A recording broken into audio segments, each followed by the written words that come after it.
Hello again, or if you are new with us, welcome to the Canting Club.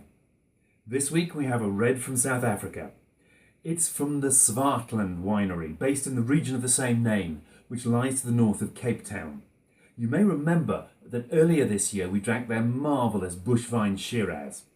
This time we're tasting a variety that is much less common, especially on its own, the Mourvèdre.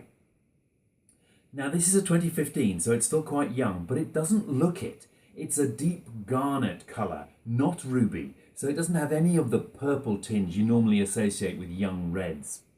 The other unusual thing about the appearance are these thick, prominent, slow-moving tears on the side of the glass after I've swirled it, hinting at high alcohol and extract in the wine.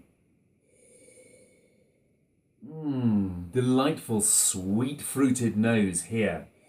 None of the funky reductive aromas that young Mourvèdre is rather notorious for. Instead, we've got lots of really ripe blackberry fruit here, but that's overlaid by really interesting scents of coffee and behind that of chocolate. So those combined with the spirity scent of the alcohol make this a wine that smells rather like an espresso martini cocktail. So my wife ought to love it.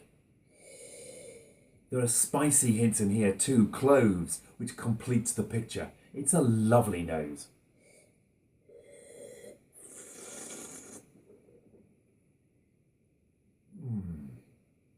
Oh yeah, now that's full-bodied and juicy, full of rich, ripe, sweet-tasting blackberry and red plum fruit.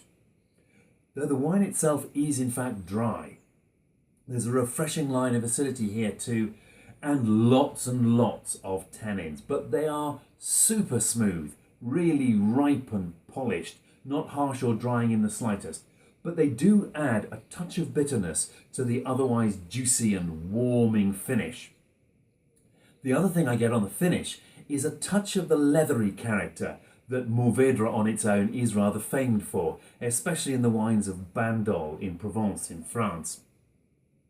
I would never have guessed this as a 2015, especially not from this variety, which is notorious for needing lots and lots of bottle and barrel age to soften its hard tannins and to slowly oxidize away those reductive smells. The way this one is so intense and yet so approachable so young is down to very clever attention in both the vineyard and the winery. In the vineyard, these old bush vines have been allowed to ripen fully to phenolic ripeness. It happens after sugar ripeness, and it's when the tannins become fully ripe and therefore smooth instead of hard and green. This has led to fairly high alcohol levels, but they've managed that beautifully. It wears them very lightly. It's only just full-bodied. In the winery, they've used micro-oxygenation, allowing tiny amounts of air to dissolve in during winemaking to reproduce some of the effects of long barrel and bottle aging, in particular oxidizing away those reductive scents. The result of all this clever technology is a wine in which, rather paradoxically, I can taste the grapes, not the winemaking. It's delightfully clear fruited. There's a wonderful purity to the fruit flavours here, aided by the apparent absence of any overt oak influence. No oak vanilla scents or flavours here. Instead, this is a very Moorish and very fruit-forward wine. You could drink a lot of this. Cheers.